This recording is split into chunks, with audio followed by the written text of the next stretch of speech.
কি ব্যাপার সাগর, দেখি আজকে আমাদের এক রেস্টুরেন্টে আসছে। কি ভাই, কি অবস্থা? আলহামদুলিল্লাহ ভালো। দোস্ত কেমন আছো তুমি? হ্যাঁ, ভালো আছি। আপনি কোন রেস্টুরেন্টে আসছেন? এটার নাম কি এই রেস্টুরেন্টের? এই রেস্টুরেন্টের নাম হচ্ছে হাংরি স্টেশন, আহ, ধামরাই বাজার, ইত্যাদি কসমেটিক্সের সামনে। এই ইত্যাদি কসমেটিক্সের উপরে দোতলা। এখানে কি আপনি মাঝে মাঝে আসেন? মাঝে মাঝে চালু হয়েছে কিছুদিন।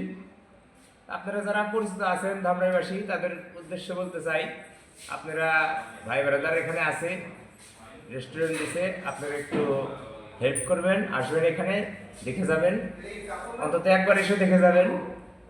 আর এখানকার খাবারের মান কিরকম? অসাধারণ, আলহামদুলিল্লাহ অসাধারণ। আপনারা আসবেন, আপনাদের জন্য বিশেষ ছাড় আছে। আর প্রাইসটা কি রিজনেবল? হ্যাঁ, প্রাইসটা রিজনেবল এবং ধামরাইবাসীর জন্য ছাড় আছে, এবং যারা ভাই ব্রাদার আছে তাদের জন্য ছাড় আছে। আর এই ভিডিওটা দেখে যারা আসবে তাদের এই ভিডিওর দিকে আসবেন, তাদের জন্য ছাড় আছে, এসে বলবেন, তাদের জন্য 10% ছাড় আছে। আপনার আইডির নামটা বলে দেন। আমার আইডির নাম এমডি সাগর আলী। এখানে বললেই হবে। আমার ছোট ভাই বোনেদের আছে, দোয়া করবেন তারা যাতে রেস্টুরেন্টটা সুন্দরভাবে চালাতে পারে, এবং আপনারা হেল্প করবেন। ওকে।